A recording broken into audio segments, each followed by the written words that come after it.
யாடியா T5L மகிழ்ச்சி நிறைந்த நீண்ட பயணத்திற்கு.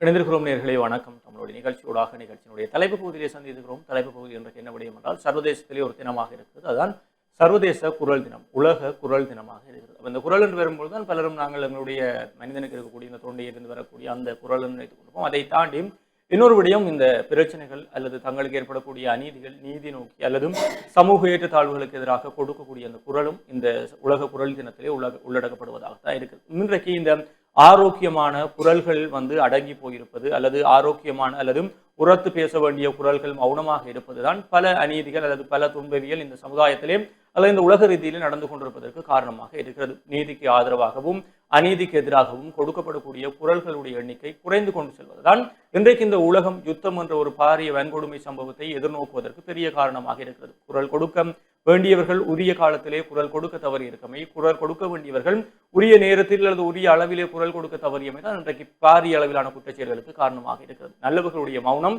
பல தீயவர்களை உருவாக்கிவிடும் என்று கூறுவார்கள். ஒரு விடயத்துக்கு எதிராக நாங்கள் பேசாத போது, ஒரு சமுதாயத்திலே ஒரு வன்முறை நடக்கும் போது அது எங்களுக்கு என்ன, அது மற்றவற்ற பிரச்சனை அல்லது அதுக்கு போனால் எங்களுக்கு பிரச்சனை வந்துடும் என்று நாங்கள் கொடுக்காத குரல்கள் அல்லது எதிர்த்து கேட்காத குரல்கள் அல்லது அப்படி நடைபெறக்கூடிய குற்றச்செயல்கள், வன்முறை சம்பவங்கள், பழிவாங்கல்களுக்கு எதிராக நாங்கள் குரல் கொடுக்காமல் இருப்பதுதான் அவர்களை இன்னும் ஊக்கப்படுத்தும். இன்னும் ஒருவரை போட்டு அடிக்கலாம், இன்னும் ஒருவரை வன்முறைப்படுத்தலாம், இன்னும் நாங்கள் செய்யக்கூடியவற்றை கேட்பதற்கு இங்கே யாரும் இல்லை என்ற ஒரு துன்பவியல் சம்பவத்தை அல்லது அந்த உணர்ச்சியை அல்லது அந்த பலத்தை அவர்களுக்கு கொடுக்கக்கூடியதாக இருக்கும். எனவே சமுதாயத்திலே நடைபெறக்கூடிய விடயங்களுக்காக குரல் கொடுக்க வேண்டிய தேவை சக மனிதர்கள் என்ற ரீதியிலே உங்கள் எல்லோருக்குமே இருக்கிறது. இது சாதாரணமாக அலுவலகங்கள் தொடக்கம் எல்லா இடங்களிலும் இந்த பிரச்சனை இருந்து கொண்டுதான் இருக்கிறது. அலுவலகத்திலே மேலதிகாரிகள் பேசினால் அல்லது அவர்கள் பிழைவிட்டால் கூட எங்களுக்கு தான் பேச்சு, நாங்கள் திருப்பி கேட்க முடியாத அளவில் இருக்கிறோம். அல்லது சக ஊழியருக்கு ஒரு பிரச்சனை நடைபெறும் போது அதற்கு எதிராக அல்லது அவருக்கு ஆதரவாக அல்லது உண்மையான நீதிக்காக குரல் கொடுப்பதற்கு நாங்கள் யாருமே இல்லை. எங்கள் கதிரைகளை நாங்கள் யாருமே பாதுகாத்துக் கொள்ள வேண்டும் என்ற நினைப்பில் தான் இருக்கிறோம். அங்கு தொடங்கக்கூடிய இந்த விடயங்கள் தான் அல்லது பாடசாலையாக இருக்கட்டும், சின்ன சின்ன கிராம மட்டங்களாக இருக்கட்டும், எங்களுடைய சொந்தக்காரர் அவங்க என்ன கொடுமை செஞ்சாலும் சொந்தக்காரருக்கு தான் ஆதரவாக நிற்கணும், நீதிக்கான குரல் கொடுக்கக்கூடாதுன்னு நாங்கள் மௌனமாக போகிறோம். சில பேர் கோபம் வரும், ஆனால் நாங்கள் அதை வழிகாட்டாமல் அமைதியாக கடந்து செல்வது. நல்லவர்களுடைய மௌனம் என்பது பல தீயவர்களை உருவாக்குவதற்கான வழி என்று கூறுவார்கள். எனவே இந்த குரல் என்பது அடிப்படை ஆயுதமாக ஒரு மனிதனுக்கு இருக்கிறது. எனவே தமிழ் மொழி போன்ற ஒரு வீச்சு மொழிகளை கொண்டிருக்கக்கூடியவர்களுக்கு குரல்கள் மூலம் கொடுக்கக்கூடிய சக்தி என்பதும் மிகப்பெரிய சக்தியாக இருக்கிறது. எனவே குரல் கொடுக்க வேண்டும். ஏனென்றால் ஈழத்தமிழினத்துக்காக குரல் கொடுக்க யாருமே இல்லாமல் இந்த இனம் பட்ட துன்பங்கள் என்பது சொல்லனா துன்பங்கள் இருக்கிறோம். எங்களுடைய குரல்களை யாரும் கேட்கவில்லை. எங்களுடைய வலிகளை, எங்களுடைய குரல்களை, எங்கள் அழுகை சத்தங்களை அல்லது நாங்கள் ஓவென கத்தி அந்த அழுகை ஓலங்களை யாருமே கேட்டு செவிமடுக்கவில்லை. எங்களுக்காக யாரும் குரல் கொடுக்கவில்லை, எங்களுக்கு ஆதரவுக்காக யாரும் குரல் கொடுக்கவில்லை என்ற வழிகள் எங்களுக்குள்ள இன்னும் உறுத்தி கொண்டுதான் இருக்கிறது. அவர்களுடைய மௌனம், சர்வதேச அமைப்புகளுடைய மௌனம் அல்லது நடுநிலைமையாளர்களுடைய மௌனம், நீதிக்காக போராடுவர்களுடைய மௌனம் தான் இன்றைக்கு எங்கள் மத்தியிலே பலரை காவு கொண்டிருக்கிறதும் பலரை இழந்திருக்கிறோம். இன்றைக்கு வரைக்கும் இந்த இனம் ஆற்றாது அல்லல் பட்டு கொண்டு இருக்கிறது என்றால் எங்களுக்கு யாருமே குரல் கொடுக்கவில்லை. எனவே ஒரு அநீதிக்கு எதிராக குரல் கொடுக்காமல் போகும்போது அது எப்படி வலிக்கும் என்ற எண்ணம் எங்கள் எல்லாருக்குமே இருக்கிறது. அது இந்த வலி எங்களுக்கு புரிந்தவர்களாக இருக்கிறோம். எனவே அந்த வலியை புரிந்தவர்கள் இன்னொரு இடத்திலே ஒரு குற்றம் நடக்கும் போதும் அதற்கு எதிராக குரல் கொடுக்காமல் விடுவது இன்னும் மிகப்பெரிய பாவமாக இருக்குது. இன்றைக்கு உலகத்திலேயே அதுதான் நடந்து கொண்டிருக்கிறது. இன்றைக்கு குரல் கொடுக்க வேண்டிய அமைப்புகளே அமைதி காக்கிறது. குறிப்பாக இந்த ஈரான் அமெரிக்க இஸ்ரேல் யுத்தமாக இருக்கட்டும், மத்திய கிழக்கு ஆசியாவினுடைய பதட்டமாக இருக்கட்டும், காசாவிலே நடைபெற்ற மனித படுகொலைகளாக இருக்கட்டும், இது எல்லாவற்றுக்குமே பொறுப்பு கூற வேண்டிய அல்லது கட்டுப்படுத்த வேண்டிய ஐக்கிய நாடுகள் சபையினுடைய மௌனம் தான் இன்றைக்கு பலரையும் அவர்களுடைய ஆணவ ஆட்டங்களை ஆடுவதற்கு காரணமாக இருக்கிறது. குரல் கொடுக்க வேண்டிய உலக அமைப்புகள் அமைதியாகவே இருக்கின்றன. அல்லது இன்றைக்கு யுத்தத்தில் எவ்வளவு மக்கள் கொல்லப்படும் போதும் குரல் கொடுக்க வேண்டிய சர்வதேச வல்லரசு நாடுகள் அல்லது வீட்டு அதிகாரம் இருக்கக்கூடிய நாடுகள் எல்லாம் அமைதி காப்பதுதான் இன்றைக்கு இன்னொரு பக்கம் பலரையும் அதை அந்த யுத்தங்களை கொண்டு நடத்துவதற்கும் அவர்களுக்கு தங்களை கேட்க யாருமே இல்லை, எங்களுக்கு எதிராக யார் குரல் கொடுக்க போகிறார்கள், எங்களை யார் எதிர்த்து கேட்க போகிறார்கள் என்ற விடயத்தை பார்க்கக்கூடியதாக இருக்கிறது. ஒரு படம் ஒன்று, இந்த நெஞ்சம் உண்டு நேர்மை உண்டு ஓடுராஜா என்ற ஒரு படத்திலே சமுதாயத்திலே வன்முறை செய்து கொண்டிருக்கக்கூடிய ஒருவர், அவரை யாருமே கேட்பதில்லை. ஆனால் ஒருமுறை அவர் ஒரு கொலை சம்பவத்தில் ஈடுபடும் போதும் ஒருவர் அவர் எதிர்த்து கேட்கிறார். அந்த ஒருவனை பார்த்து பக்கத்தில் இருந்து ஒவ்வொருவரும் கேட்டு அந்த இடத்தில் இருக்கக்கூடிய மக்கள் தொகையும் அவருக்கு எதிராக வழிகிடுகிறது. எனவே அந்த முதலாவது குரலை யார் கொடுக்கிறார்கள் என்பதில் தான் பெரிய விடயமாக இருக்கிறது. ஒரு வன்முறையில் ஈடுபடக்கூடியவருக்கு எதிராக ஒருவர் கொடுக்கக்கூடிய குரல் அவருடைய ஆத்ம பலத்தை உடைக்கும். அவருக்கு இந்த சமுதாயத்திலே நான் என்னவும் செய்யலாம் என்ற நம்பிக்கையை உடைக்கும். அதற்கு பிறகு அவரை தானாக கீழே தள்ளிவிடும். எனவே அந்த குரல் கொடுக்க போவது யார் என்பதுதான் கேள்வியாக இருக்கு. எனவே இதுதான் பெரிய பலமாக இருக்கு. இன்றைக்கு பெண்களுக்கு எதிரான பாலியல் துஷ்பிரயோகம், அது இன்றைய அலுவலகமாக இருக்கட்டும், வீடுகளாக இருக்கட்டும், கிராம மட்டங்களாக இருக்கட்டும், அல்லது மதகுருமார்களாக இருக்கட்டும், இன்றைய சமுதாயத்திலே நிறைந்து போய் கிடக்கிறது. இதற்கு எதிராக இதை வெளியிட சொன்னாங்க, குடும்பமானம் போயிடும், மற்றவங்களை பற்றி என்ன நினைப்பாங்க, சக நண்பர்கள் எங்களோடு பழகக்கூடியவர்கள் என்ன நினைப்பாங்க, சமுதாயத்தில் எங்களுடைய மரியாதை எப்படி இருக்கும் என்றும் பயந்து பயந்து பயந்து அந்த குரலை நாங்கள் வெளியிலே கொடுக்காமல் எங்களுக்குள்ளே அடக்கி வைத்திருப்பதுதான் இன்றைக்கும் அப்படியான துர்காரியங்களில் ஈடுபடக்கூடியவர்களுக்கு மிகப்பெரிய பலமாக மாறி அவர்கள் இன்னும் மென்மேலும் செய்து கொண்டிருக்கிறார்கள். அல்ல இந்த விடயத்தை பார்க்கும்போது இந்த விடயங்களை தெரிந்தவர்கள் எல்லாம் இதற்கு எதிராக குரல் கொடுக்காமல் இருப்பதுதான் இன்னும் இந்த சமுதாயத்துடைய மிகப்பெரிய இழிநிலையாக இருக்கிறது. இன்றைக்கு சின்ன பிள்ளைகளுக்கு ஏற்படக்கூடிய வன்கொடுமை சம்பவங்களாக இருக்கட்டும், அல்லது அவர்களுக்கு சிறுவயதில் ஏற்படுத்தக்கூடிய இந்த கொடுமைகளாக இருக்கட்டும், இப்படியெல்லாம் சமுதாயத்தில் நாங்கள் பார்க்கக்கூடிய விடயங்களை நாங்கள் கண்டும் காணாமல் விட்டு செல்வதுதான் பாரிய வன்முறை சம்பவங்களை தோற்றுவிப்பதற்கு காரணமாக. சின்ன வயதில் ஒரு சின்ன பிள்ளை தவறு செய்யக்கி அவன் அதட்டாம விட்ட மாட்டான். அவன் வளர்ந்த பெண்ணை அதட்டுவதற்கு யாருமே இல்லை. அப்பா கேட்க மாட்டார், அம்மா கேட்க மாட்டேன், பெரியப்பா சித்தப்பா யாரும் கேட்க மாட்டார்கள், சமுதாயத்தில் இருக்கக்கூடிய யாரும் கேட்க மாட்டார்கள் என்ற எண்ணம் அவனுக்குள்ளே சின்ன வயதிலே வந்து விட்டதனால் தனக்கு எதிராக யாரும் குரல் கொடுக்க மாட்டார்கள் என்ற சிந்தனை சின்ன வயதிலே வந்துவிடும். தான் இந்த சமுதாயத்தில் என்னவும் செய்யலாம், தனது விருப்பு கேட்டாற்போல் என்னவும் செய்யலாம், என்னை எதிர்த்து கேட்பதற்கு யாரும் இல்லை என்ற மனோநிலை அவனுக்குள்ளே உருவாகும். அது பாரிய வன்முறை சம்பவங்களை அவன் வளர வளர உருவாக்கி கொண்டே இருப்பான். அதுதான் இன்றைக்கு எங்களுடைய சமுதாயத்தில் நடைபெற்றுக் கொண்டிருக்கிறது. எதிர்த்து குரல் கொடுப்பதற்கு யாரும் இல்லை, நாங்கள் ஏதாவது குரல் கொடுத்தா எங்களுக்கு ஏதாவது நடந்துரும் என்ற பயம். அது ஒரு பக்கம் உண்மையாக இருந்தாலும் இப்படியே விட்டால் எங்களுடைய பிள்ளைகள் இது எங்களுடைய குடும்பத்துக்கு ஏதாவது நடந்து விடும் என்பதற்கு கூட எங்களுடைய பிள்ளைக்கும் நாளைக்கு எங்களுடைய பிள்ளை ஒரு தவறு செய்யும் போது இன்னொருவரும் அப்படித்தான் நினைப்போம், இதை கதைச்சா எனக்கு ஏதாவது பிரச்சனை, அப்போ எங்களுடைய பிள்ளைகளும் அப்படித்தான் மாறப்போம். அப்ப நாங்கள் என்ன செய்கிறோமோ அதுதான் எங்களுக்கு மீண்டும் வரக்கூடியதாக இருக்கிறது. எனவே இந்த சமுதாயத்திலே மக்கள், மனிதர்கள், உயர்ந்தவர்களுடைய குரல்கள் என்பது தேவையான ஒன்றாக இருக்கிறது. அடிப்படையிலே ஒரு குடும்பம் என்கிற அழகிலே தொடங்கக்கூடிய குரல் தான் மெல்ல மெல்லமாக வளர்ந்து சர்வதேச நாடுகள் வரை செல்கிறது. இன்றைக்கு சாதாரணமாக வீடுகளிலே பார்த்த விடயங்களும் இன்றைக்கு சர்வதேசத்திலே யாரும் கேட்பதற்கு இல்லை என்ற நிலை வந்துவிட்டது. எந்த நாடும் எதுவும் செய்யலாம், அணு ஆலையை வைத்திருப்பதற்காக அல்லது அணு மின்னுக்காக இவ்வளவு போட்டி நடைபெற்றுக் கொண்டிருக்கின்றால் அதை கட்டுப்படுத்துவதற்கு யாரும் இல்லை. ஆனால் அதை கட்டுப்படுத்துவதற்கென்றும் உலக அமைப்புகள் என்று பல அமைப்புகள் இருக்கிறது. ஆனால் அவர்கள் எல்லாம் மௌனம் காத்துக் கொண்டிருக்கிறார்கள். மக்கள் இரத்த வெள்ளத்திலே மடிகிறார்கள், பசி பட்டினியால் மடிகிறார்கள், உணவில்லாமல் தவிக்கிறார்கள், சிறுவர்கள் ஆரோக்கியமற்று போய் இருக்கிறார்கள். இப்படி பல்வேறு விடயங்கள் நடைபெறுது. கண் முன்னே எத்தனையோ ஆதாரங்கள் வந்து கொண்டிருக்கிறது. அப்படியெல்லாம் இருக்கும் போதும் யாருமே குரல் கொடுக்காமல் இருக்கிறார்களே என்பதுதான் மிகப்பெரிய கவலையாக இருக்கிறது. அப்ப குரலற்று போனவர்களுக்கு எல்லாம் குரல் கொடுக்க வேண்டிய தேவை இந்த சமுதாயத்திலே இருக்குது. அதான் இந்த உலக குரல் தினத்திலையும் நாங்கள் கூறிக்கொள்ளக்கூடியது. கடைசி ஒரு மனிதனால் பேசத்தான் முடியும்.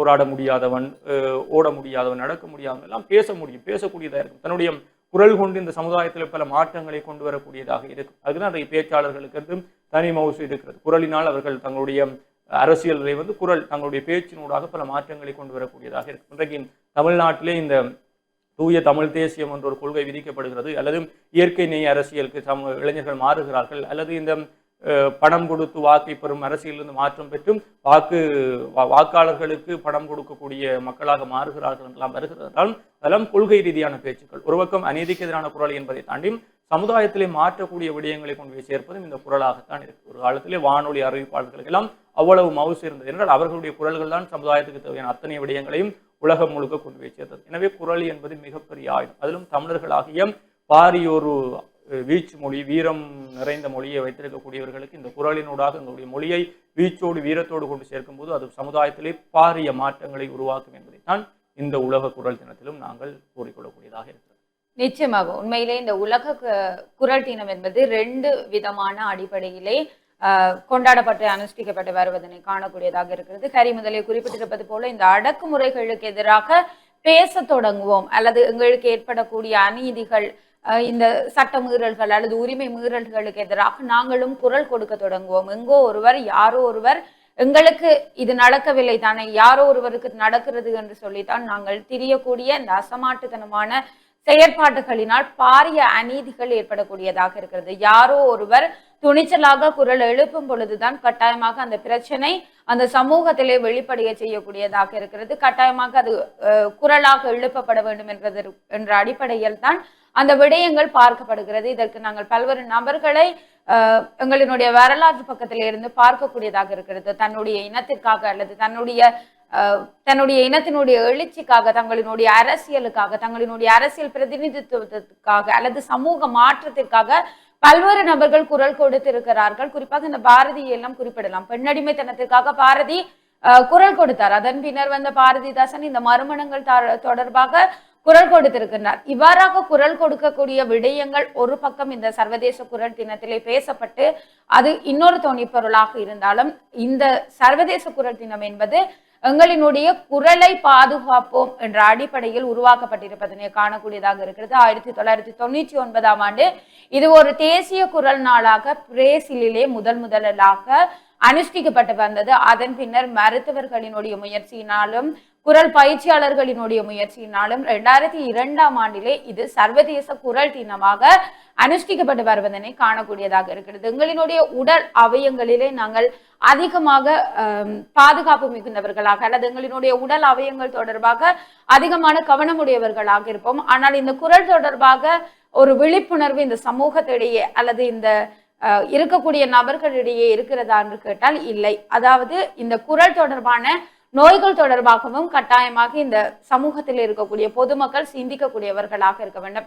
அதாவது எங்களினுடைய குரல் என்பது அதாவது பிச் என்று சொல்லக்கூடிய இந்த மேற்கூற்று இயல்புகள் என்று சொல்லக்கூடிய விடயங்களின் அடிப்படையிலே வெளிப்படுத்தக்கூடியதாக இருக்கிறது. அதிகமாக சத்தமாக கத்தி பேசுதல் கூட எங்களினுடைய தொண்டைகளுக்கு வருத்தத்தினை ஏற்படுத்தக்கூடியதாக இருக்கிறது. வெறுமனே இந்த பேச்சு வெளிப்பாடு என்பது இந்த வாயோடும் தொண்டையோடும் சம்பந்தப்பட்ட விடயமாக கேட்டால் இல்லை. எங்களினுடைய அடி உதரத்திலிருந்து எங்களினுடைய பேச்சு என்பது ஆரம்பிக்கப்படக்கூடியதாக இருக்கிறது. அதாவது நாங்கள் ஒரு காற்றை உள்ளிழுத்து அதனை ஒரு சத்தமாக நாங்கள் ஒரு குரலாக எங்களினுடைய பேச்சாக வெளிப்படுத்துகின்றோம் என்று சொன்னால் அங்கே இருக்கக்கூடிய எங்களினுடைய சுவாச குழாய்களாக இருக்கலாம் அல்லது எங்களினுடைய நுரையீரல் தொடங்கி எங்களினுடைய வாயினுடைய நாக்கு வரை இதனுடைய தொழிற்பாட்டிலே பங்கு கொள்ளக்கூடிய விடயங்களாக இருக்கிறது. ஆகவே இந்த வருடத்திற்கான தொனிப்பொருள் எதுவாக இருக்கிறது என்று சொன்னால் சர்வதேச குரல் தினத்திலே கட்டாயமாக எங்களினுடைய குரல்களை பாதுகாப்பதற்கு நாங்கள் முனைய வேண்டும் என்பதுதான் இன்றைக்கு இந்த சர்வதேசத்திலே இருக்கக்கூடிய தொனிப்பொருளாக இருக்கிறது. காரணம் என்னென்று சொன்னால் இன்றைக்கு அதிகரிக்கக்கூடிய இந்த புகைப்பிடித்தல் மற்றும் மதுபாவனையினால் ஏற்படக்கூடிய இந்த வோக்கல் கோட்ஸ் என்று சொல்லக்கூடிய விடயங்களிலே அதாவது ஒலி தசை வாயிலே ஏற்படக்கூடிய வீக்கங்களாக இருக்கலாம் அல்லது அதிலே ஏற்படக்கூடிய பல்வேறு புற்றுநோய்களாக இருக்கலாம். இன்றைக்கு ஏனைய புற்றுநோய் என்பதே கொடிய நோயாக இருக்கிறது. அது தொடர்பான சர்ஜரிஸ் நடந்து கொண்டு வந்தாலுமே இன்றைக்கு இந்த குரல் வளைகளிலே அல்லது குரல் நாண்களிலே ஏற்படக்கூடிய புற்றுநோய்களுக்கு சர்ஜரி செய்ய முடியாத நிலைமை இறுக்கமானதாக காணப்படுகிறது. ஆகவே இது தொடர்பாகவும் கட்டாயமாக ஒரு பொதுமக்களிடையே ஒரு அறிவுறுத்தல் ஏற்படக்கூடியதாக இருக்கிறது. ஏனென்று சொன்னால் நாங்கள் அதிகமாக தொடர்ந்து கத்தி பேசுதல் அல்லது எங்களினுடைய தொண்டையிலே அல்லது எங்களினுடைய உடல் ரீதியான பாதுகாப்பினை உறுதிப்படுத்த முடியாதவராயின் கட்டாயமாக எங்களுக்கு இந்த புற்றுநோய்களாக இருக்கலாம் அல்லது குரல் நான் வீக்கங்களாக இருக்கலாம் அல்லது குரல் நான் முடிச்சுகளாக இருக்கலாம். இவ்வாறு பல்வேறு நோய்கள் குரல் சார்ந்து தொண்டையிலே ஏற்படக்கூடியதாக இருக்கிறது. இன்றைக்கு இது தொடர்பான அறிவோ அல்லது விழிப்புணர்வோ பொதுமக்களிடையே இல்லாது இருக்கிறது. ஆகவே 2 வாரங்களுக்கு தொடர்ச்சியாக உங்களினுடைய தொண்டை நொந்தாலோ அல்லது நீங்கள் இருமும் பொழுது ரத்தம் வெளிவந்தாலோ கட்டாயமாக நீங்கள் பேசும் பொழுது அல்லது சாப்பிடும் பொழுது உங்களுடைய தொண்டையிலே அல்லது ஏதாவது ஒரு நோவினை நீங்கள் உணரக்கூடியவர்களாக இருந்தாரோ கட்டாயமாக அது தொடர்பான மருத்துவர்களை அணுகி மருத்துவ ஆலோசனைகளை பெற்றுக்கொண்டு அதற்குரிய தீர்வுகளை நீங்கள் மேற்கொள்ள வேண்டியவர்களாக இருக்க வேண்டும். என்னென்னு சொன்னால் இது ஆரம்பகட்ட அறிகுறிகளாக இருக்கலாம். சில வேளைகளில் இது புற்றுநோய்களுக்கான ஆரம்பகட்ட அறிகுறிகளாக இருக்கலாம். சில வேளை அது சாதாரண நோய்களாக இருக்கலாம். சில வேளை நாங்கள் இதனை கவனிக்காது விடும் இடத்து இது முத்தி பெருகக்கூடியதாக இருக்கிறது. எனவே இந்த சர்வதேச குரல் தினத்திலே நாங்கள் கூறக்கூடிய விடயம் என்னவாக இருக்க போகிறது என்று சொன்னால் உடல் அவயங்களாக இருக்கக்கூடிய எங்களினுடைய தொண்டை அல்லது பேச்சினை உற்பத்தி செய்யக்கூடிய எங்களினுடைய குரல் வளைகள் தொடர்பாகவும் கவனமாக இருப்போம். அடுத்த சமூகத்திலே இடம்பெறக்கூடிய அநீதிகளாக இருக்கலாம் அல்லது உரிமை மீறல்களுக்காக நாங்களும் குரல் கொடுப்போம் என்பதனைத்தான் இன்றைய நாளுக்குரிய கோரிக்கையாக உங்களிடம் விடுத்துக்கொண்டு நாங்களும் இந்த நிகழ்ச்சியிலிருந்து விடைபெற்று செல்ல போகிறோம். மற்றொரு நிகழ்ச்சியில் உங்களை சந்திக்கும் வரை உங்களிடமிருந்து விடைபெற்று செல்லும் நான் என்று உங்கள் அன்பின் திவ்யா விஜயபாஸ்கரன் மற்றும் நான் என்று உங்கள் அன்பின் கரிகள். நன்றி நேயர்களே.